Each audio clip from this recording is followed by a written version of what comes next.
साल 1914। एक छोटा सा आइलैंड जहां ना कोई शहर है ना इंसानों की भीड़, सिर्फ एक लाइट हाउस है और एक रहस्य जो समंदर की गहराइयों में छिपा है। फिल्म शुरू होती है एक शिप को दिखाते हुए जो साउथ अटलांटिक ओशन के रास्ते अपनी मंजिल की तरफ बढ़ रहा है। उस शिप पर एक वेदर ऑफिसर था, डेविड। वो लोग एक ऐसे आइलैंड की तरफ जा रहे थे जो अटलांटिक ओशन के सबसे गहरे हिस्सों में छिपा हुआ था। सरकार ने डेविड को वहां भेजा था ताकि वो उस आइलैंड के बदलते मौसम का ऑब्जर्वेशन कर सके। डेविड को लगभग 1 साल तक वहां रुकना था, डेटा कलेक्ट करने के लिए, मौसम के अजीब बदलावों को समझने के लिए और फिर वापस लौट आना था। कैप्टन अपने शिप पर डेविड को उस आइलैंड तक ले जा रहे थे, साथ में 1 साल का खाना और जरूरत का सारा सामान भी था। लंबे सफर के बाद आखिरकार वो आइलैंड तक पहुंच गए। वो लोग बोट की मदद से आइलैंड पर उतरे, साथ ही अपना जरूरी सामान भी ले आए। आइलैंड पर एक लाइट हाउस था और एक छोटा सा घर जहां डेविड को रहना था, क्योंकि इससे पहले भी एक वेदर ऑफिसर यहां रहता था, लेकिन अब उसकी ड्यूटी का वक्त खत्म हो चुका था। आज से डेविड इस आइलैंड का नया वेदर ऑफिसर बन गया था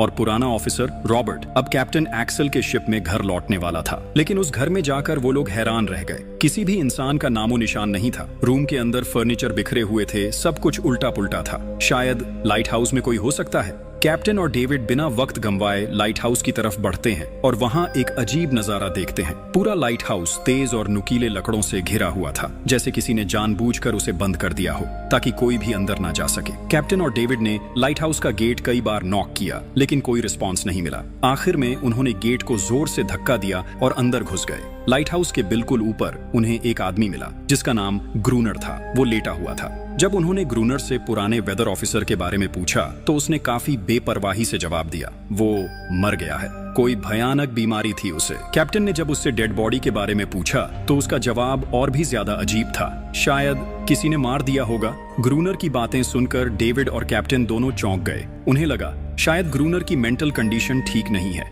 लेकिन जब तक पुराने ऑफिसर का पता नहीं मिलता वो लोग कुछ कर भी नहीं सकते। कैप्टन ने डेविड से कहा, अगर तुम अब भी चाहो तो हमारे साथ वापस चल सकते हो। लेकिन डेविड जानता था अगर वो सरकार को इस आइलैंड का एक्यूरेट वेदर रिपोर्ट दे पाया तो उसे काफी पैसे मिल सकते हैं और पैसे की उसे वैसे भी जरूरत थी।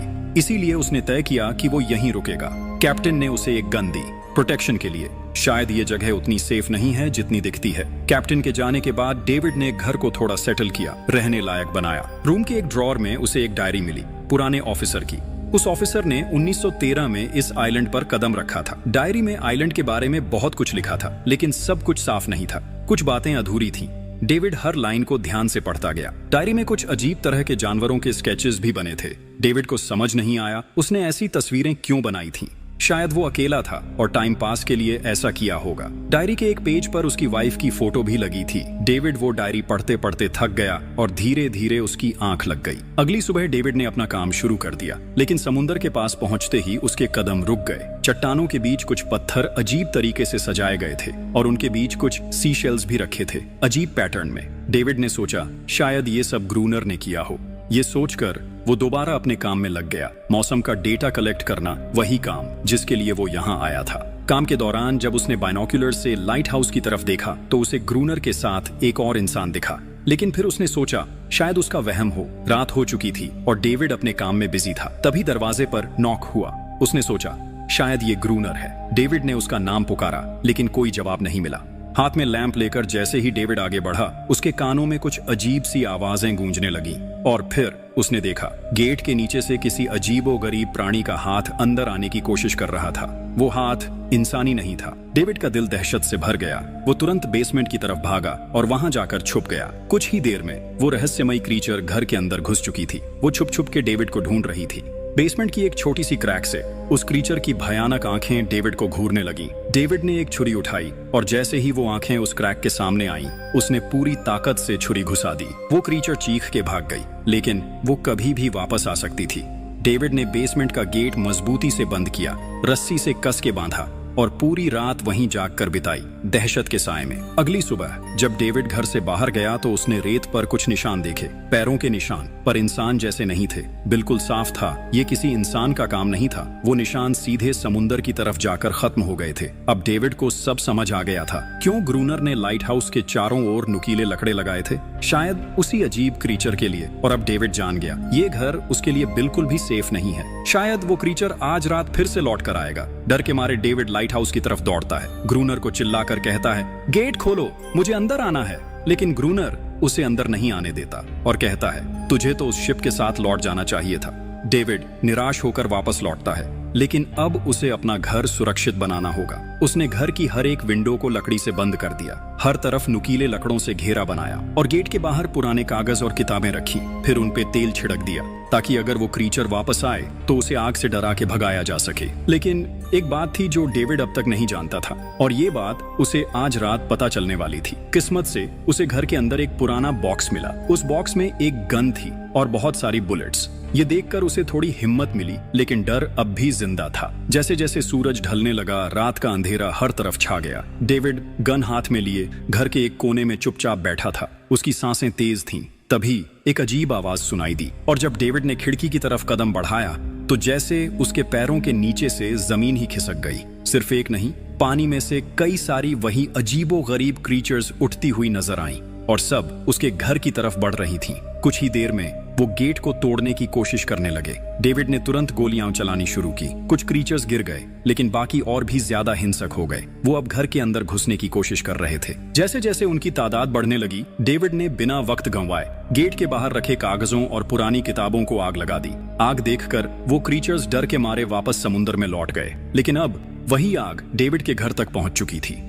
घर में आग लग चुकी थी, और क्योंकि पूरा घर लकड़ी का बना था, आग बिजली की तरह फैल गई। डेविड ने तुरंत एक चादर में लपेटकर खुद को बचाया, गेट तोड़कर बाहर निकला और लाइट हाउस के पास एक बड़े पत्थर के पीछे छुप गया। उसका दायां हाथ बुरी तरह जल चुका था। किस्मत से उसी वक्त बारिश शुरू हो गई। आग धीरे धीरे बुझने लगी, लेकिन पूरी रात की बारिश के बाद भी सुबह तक डेविड अपना घर नहीं बचा पाया। पूरा घर जलकर लगभग राख हो चुका था। अब अगर डेविड को जिंदा रहना है तो उसे लाइट हाउस में पनाह लेनी होगी। उसने अपनी राइफल उठाई और लाइट हाउस के पास के पत्थरों के बीच छुप गया। जब ग्रूनर पानी भरने के लिए लाइट हाउस से बाहर निकला तो डेविड उसके पीछे पीछे चल दिया। इरादा था उसे गन पॉइंट पर ले जाकर लाइट हाउस के अंदर घुसने का, लेकिन अचानक जब ग्रूनर ने उस पर गन तानी, तभी एक अजीब सा क्रीचर जो ग्रूनर के पास ही था उस पर हमला कर दिया। वो क्रीचर ग्रूनर का रक्षक था। ग्रूनर ने तुरंत डेविड को रोका और कहा, ये मेरा पालतू है। डेविड ने गोली नहीं चलाई, लेकिन एक शर्त रखी, अगर जिंदा रहना है तो लाइट हाउस में रहने दिया जाए।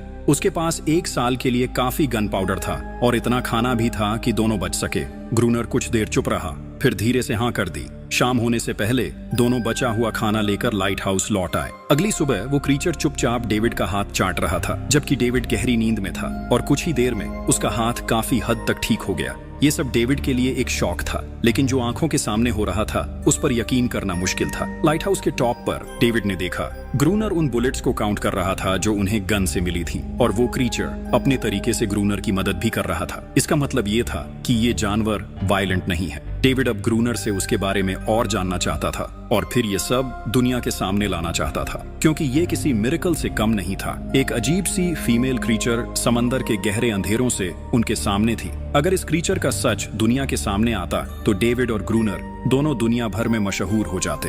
लेकिन ग्रूनर को ये सब नहीं चाहिए। वो इस आइलैंड से कहीं नहीं जाना चाहता। ग्रूनर के पास कोई अपना नहीं था। उसके हिसाब से सोसाइटी में कोई भी अकेला नहीं रह सकता। हर किसी को किसी ना किसी का गुलाम या नौकर बन के रहना पड़ता है। इसीलिए उसके लिए ये आइलैंड परफेक्ट था। ये जगह जहां वो अपने आप को एक किंग समझता था, अपनी मर्जी का मालिक। इसी वजह से उसने आइलैंड के कई हिस्सों में लिख दिया था, ग्रूनर इज किंग। लेकिन वो अजीब सी फीमेल क्रीचर उसकी पालतू कैसे बन गई? असल में एक बार ग्रूनर ने उसकी जान बचाई थी। वो गलती से अपने फिशिंग नेट में फंस गई थी। तब वो क्रीचर छोटी थी और उस दिन के बाद से ग्रूनर के साथ ही रह गई। उसकी हर बात माननी शुरू कर दी। लेकिन ग्रूनर एक गुस्से वाला इंसान था और उसने कभी भी उस क्रीचर के साथ इंसानियत से बिहेव नहीं किया। उसके साथ रेगुलर फिजिकल रिलेशन रखता था। एक बार उस क्रीचर ने ग्रूनर पर हमला भी किया और उसके बदले में ग्रूनर ने उसे सजा दी, एक ऐसी सजा जिसके बाद वो क्रीचर अपने आप को ग्रूनर की नौकरानी समझने लगी। शायद इसी वजह से हर रात वो क्रीचर्स समंदर से बाहर आते हैं उसे वापस ले जाने के लिए। लेकिन वो क्रीचर्स दिन के उजाले में अटैक नहीं कर सकते। खैर, डेविड अब यहाँ और नहीं रहना चाहता। वो किसी आने वाले शिप को सिग्नल भेजकर ये जगह छोड़ देना चाहता है, लेकिन ये काम इतना आसान नहीं था। ग्रूनर का कहना था कोई भी शिप इस आइलैंड तक नहीं आती, लेकिन डेविड उसकी बात पर विश्वास नहीं करता। उसे यहाँ रहना अब बिल्कुल भी अच्छा नहीं लग रहा। उसे यहाँ घुटन सी महसूस हो रही है। वो जल्दी से जल्दी ये जगह छोड़ना चाहता है। शाम होने लगी है। ग्रूनर उसे कहता है गन लेकर रेडी हो जा, क्योंकि वो क्रीचर्स कभी भी हमला कर सकते हैं। वो लाइट हाउस की लाइट ऑन करने के लिए तैयार हो जाते हैं और कुछ ही देर में समंदर से एक बड़ी तादाद में क्रीचर्स निकलकर बाहर आते हैं। वो लाइट हाउस की तरफ बढ़ते जा रहे हैं। ग्रूनर उन पर लगातार फायर करता जा रहा था, लेकिन डेविड पूरी तरह से डर गया था। वो लाइट हाउस के अंदर की तरफ पीछे हटने लगा। ग्रूनर के बार बार कहने के बाद भी वो बस एक कोने में चुपचाप बैठा रहा और कुछ ही देर में डेविड बेहोश हो गया। ग्रूनर अकेला उन क्रीचर्स से लड़ता रहा। अगली सुबह ग्रूनर ने गुस्से में उसे उठाया और कहा, अगर तुझे लाइट हाउस में रहना है तो मेरी हर बात माननी पड़ेगी। रोजाना पानी भर के लाना, लाइट हाउस के छोटे बड़े काम करना और रात को उसके साथ गार्ड ड्यूटी भी देना। चाहे डेविड चाहे या ना चाहे, ये सब करना उसके लिए मजबूरी बन गई थी। जिंदा रहने के लिए उसे लाइट हाउस में रहना ही पड़ेगा। डेविड अब ग्रूनर के सारे काम करने को तैयार था, लेकिन एक चीज थी जो उसे कभी पसंद नहीं आई। रोज रोज उस फीमेल क्रीचर को अलग अलग तरीकों से फिजिकली टॉर्चर करना। लेकिन जो इंसान सालों से इस सुनसान आइलैंड पे अकेला रह रहा हो, उसका मेंटल स्टेट थोड़ा बिगड़ना बनता है। डेविड भी कुछ ऐसा ही सोचता है। शायद ग्रूनर का दिमाग अब ठीक नहीं है, लेकिन फिर भी उसकी बात माननी पड़ती है। रात होती है, दोनों फिर से गार्ड ड्यूटी के लिए तैयार हो जाते हैं और एक बार फिर वो क्रीचर्स समंदर से निकलकर बाहर आते हैं। लेकिन आज डेविड को डर नहीं लग रहा। उसने फायर किया, पर आज ग्रूनर कुछ भी नहीं करता। वो डेविड को बाहर छोड़कर लाइट हाउस का गेट बंद कर देता है और खुद चुपचाप अंदर बैठ जाता है, ताकि डेविड खुद सीख सके कि इन क्रीचर्स से कैसे लड़ा जाता है, वरना वो लड़ते लड़ते मर जाएगा। डेविड चीख कर मदद मांगता है, लेकिन ग्रूनर उसकी मदद नहीं करता। इसी तरह लड़ते लड़ते वो रात कट जाती है और सुबह हो जाती है। सुबह ग्रूनर ने देखा डेविड लाइट हाउस के गेट के बाहर खून में लथपथ बैठा था। अब उसने सीख लिया था इन क्रीचर्स से कैसे लड़ना है। उसके अंदर का डर जा चुका था। इसी तरह वक्त गुजरता गया, रातों को उन क्रीचर्स से लड़ते हुए और दिन भर ग्रूनर के लाइट हाउस के काम संभालते हुए। ये आइलैंड अब उसके लिए एक बंद घर जैसा हो गया था। वो हर वक्त ये सोचता रहता कि कब ये जगह छोड़े, कब आजाद हो। समय के साथ साथ डेविड का उस फीमेल क्रीचर के साथ एक अजीब सी दोस्ती बन गई थी। डेविड को उसके लिए अब बुरा लगने लगा था। अब उसे समझ आया था कि अपने लोगों को छोड़कर अकेला रहना कितना मुश्किल होता है। शायद वो क्रीचर भी कुछ ऐसा ही महसूस करती थी। डेविड ने उस क्रीचर को एक नाम भी दिया, एनेरियस। और फिर एक दिन उन्होंने देखा कि उन क्रीचर्स के अटैक्स धीरे धीरे कम हो रहे हैं। डेविड सोचता है शायद सर्दियों में वो कहीं और चले जाते हैं, जैसे वेल्स करती हैं, या फिर शायद उन्हें समझ आ गया था इन दोनों से लड़कर कुछ नहीं मिलेगा। लेकिन ग्रूनर ने उसे साफ कह दिया, बिल्कुल नहीं, वो फिर से अटैक करेंगे। अब वो खुद को रिप्रोड्यूस कर रहे हैं, उनकी तादाद बढ़ती जा रही है। कुछ और दिन ऐसे ही गुजर गए। एक रात डिनर के बाद ग्रूनर और डेविड ने वक्त काटने के लिए चेस खेलना शुरू किया, लेकिन यहीं पे ग्रूनर से एक बड़ी गलती हो गई। वो दोनों खेल में इतने उलझ गए कि लाइट हाउस की लाइट्स ऑन करना ही भूल गए और अंधेरे का फायदा उठाकर क्रीचर्स ने उन पे अटैक कर दिया। डेविड ने देखा वो क्रीचर्स अब ब्रीड कर चुके हैं। उनकी तादाद इतनी ज्यादा थी कि दो लोग मिलकर भी ज्यादा देर तक नहीं लड़ सकते थे। गन्स के बुलेट्स भी ऑलमोस्ट खत्म हो चुके थे। किसी तरह बचते बचाते वो लाइट हाउस के टॉप तक पहुंच गए, लेकिन इस बीच ग्रूनर के पैर में गहरी चोट लग गई। वो क्रीचर्स लाइट हाउस में घुसने की कोशिश कर रहे हैं और डेविड और ग्रूनर को कहीं से भी बचने का रास्ता नजर नहीं आ रहा। उन्होंने हार मान ली, लेकिन खुशकिस्मती से सुबह हो गई थी। जैसे ही सूरज धीरे धीरे उभरता है, वो क्रीचर्स लाइट हाउस छोड़ के समुद्र में वापस चले जाते हैं। अनारियस ग्रूनर के जख्म को ठीक करने की कोशिश करती है, लेकिन अब तक डेविड को समझ आ चुका था कि वो इन क्रीचर्स के साथ ये लड़ाई जीत नहीं सकते। बुलेट्स भी अब खत्म होने के करीब हैं। उनके पास खाना भी इतना नहीं है कि ये ज्यादा देर तक चल सके। अगले दिन खुशकिस्मती से जब डेविड लाइट हाउस के बाहर इधर उधर घूम रहा था, उसने समुद्र में एक जहाज देखा। वो जल्दी से अंदर से फ्लेयर गन लाया और जहाज को सिग्नल देने गया, लेकिन ग्रूनर ने उसे रोक दिया क्योंकि वो नहीं चाहता कि डेविड यहाँ से जाए। उसी वक्त अनारियस ने ग्रूनर पे हमला कर दिया। वो डेविड को ग्रूनर से बचाना चाहती थी। ग्रूनर किसी को भी ये आइलैंड छोड़ने नहीं देना चाहता। ये आइलैंड उसकी अपनी दुनिया है, जहाँ वो एक किंग की तरह रहता है, एक सर्वेंट है जो उसकी हर बात मानती है। वो इस जिंदगी को छोड़कर शहर वापस नहीं जाना चाहता और वो डेविड को भी जाने नहीं देना चाहता। इतने टाइम से अकेला रहने के बाद अब उसके पास कोई था जिससे वो बात कर सकता था। धीरे धीरे वो शिप डेविड की आंखों के सामने समुद्र में गायब हो गई। अब उसके पास कुछ भी करने को नहीं था। ऐसे ही कुछ और दिन बीत गए। ग्रूनर, डेविड और अनारियस दोनों के साथ अब भी बुरा बर्ताव कर रहा था, लेकिन अनारियस को वो खास तौर पे मारता था, जो डेविड को बिल्कुल पसंद नहीं था। एक दिन डेविड ने अनारियस को एक छोटी टॉय बोट गिफ्ट में दी, जो उसने वेल की हड्डियों से बनाई थी। शायद इससे अनारियस का मन थोड़ा हल्का हो जाए। लेकिन जब अनारियस ने उस बोट को देखा तो वो डेविड को आइलैंड के एक ऐसे कोने में ले गई जहां वाकई एक असली बोट रखी थी। जब डेविड ने उस बोट के बारे में ग्रूनर से पूछा तो उसने कहा हाँ, उसे ऑलरेडी पता था कि आइलैंड के उस हिस्से में एक बोट है। कुछ महीने पहले एक आर्म्स स्मगलिंग शिप जो बहुत सारा गोला बारूद ले जा रही थी, समुंदर में आई तूफान की वजह से इसी आइलैंड के पास डूब गई थी। कुछ लोग इस आइलैंड तक बोट के थ्रू जिंदा पहुंच गए थे, लेकिन सुबह होने से पहले उनमें से कोई भी जिंदा नहीं बचा। सभी उस क्रीचर का शिकार बन गए। ये सब सुनते ही डेविड के दिमाग में एक प्लान आया। उनके पास एक डाइविंग सूट जैसा कुछ था। अगर उनमें से कोई उस सूट को पहनकर समुंदर के उस हिस्से में डाइव करे तो हो सकता है उन्हें कोई बुलेट्स या डायनामाइट मिल जाए, जिससे उन मॉन्स्टर्स से लड़ना आसान हो जाए। लेकिन ग्रूनर ने इस बात से सीधा मना कर दिया। वो उस समुंदर के पास भी नहीं जाना चाहता था, पर डेविड अपनी जान के खतरे पर भी ये काम करने को तैयार था। कुछ और दिन इसी तरह गुजर गए। डेविड और एनारियस के बीच एक गहरा कनेक्शन बनने लगा। डेविड उसे पसंद करने लगा था। ये सब ग्रूनर ने चुपके से देख लिया और उसी वक्त पहली बार उसके मन में ये ख्याल आया, शायद उसे डेविड की मदद करनी चाहिए।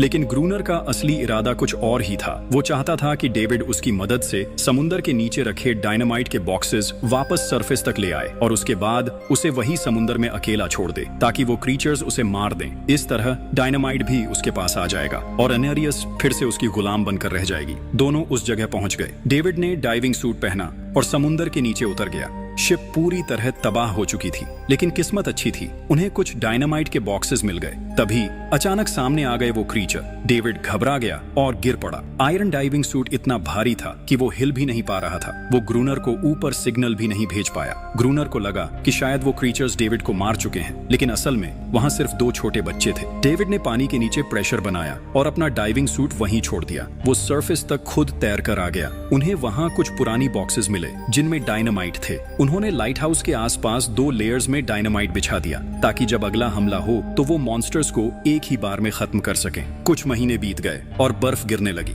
लेकिन एक बार फिर वो क्रीचर्स गायब हो गए। अटैक बंद हो चुके थे। अब उनका मेन काम था लाइट हाउस चलाना और हमेशा की तरह पहरा देना। ग्रूनर का सब्र अब टूट चुका था। शायद एनेरियस ने उन मॉन्स्टर्स को डायनामाइट वाले प्लान के बारे में बता दिया था, इसीलिए अब वो अटैक नहीं कर रहे थे। ग्रूनर गुस्से से पागल हो गया और एनेरियस को पीटना शुरू कर दिया, लेकिन डेविड ने उसे रोक लिया। आखिर में दोनों ने मिलकर एक नया प्लान बनाया, लाइट हाउस का मेन गेट खुला छोड़ने का, ताकि जैसे ही वो क्रीचर्स पास आए डायनामाइट से उड़ा दिए जाएं। कुछ ही देर में वो क्रीचर्स समुंदर से बाहर निकलने लगे। वो सीधे मेन गेट की तरफ बढ़े और अंदर घुसते ही डेविड पर हमला कर दिया। डेविड भी हिम्मत दिखाता है और उन मॉन्स्टर्स से टकराता है। जैसे ही वो क्रीचर्स लाइट हाउस के पास पहुंचते हैं, ग्रूनर डायनामाइट का लीवर दबा देता है, लेकिन ब्लास्ट नहीं होता। डेविड ने उसका कनेक्शन खोल दिया था। वो उसे दोबारा जोड़ना भूल गया था। डेविड तुरंत ऊपर भागता है और डायनामाइट का वायर जोड़ना शुरू करता है। तब तक वो क्रीचर्स लाइट हाउस पर चढ़ने की कोशिश कर रहे होते हैं, जिन्हें सिर्फ ग्रूनर रोकने की कोशिश कर रहा होता है, अकेला। जैसे ही कनेक्शन पूरा होता है,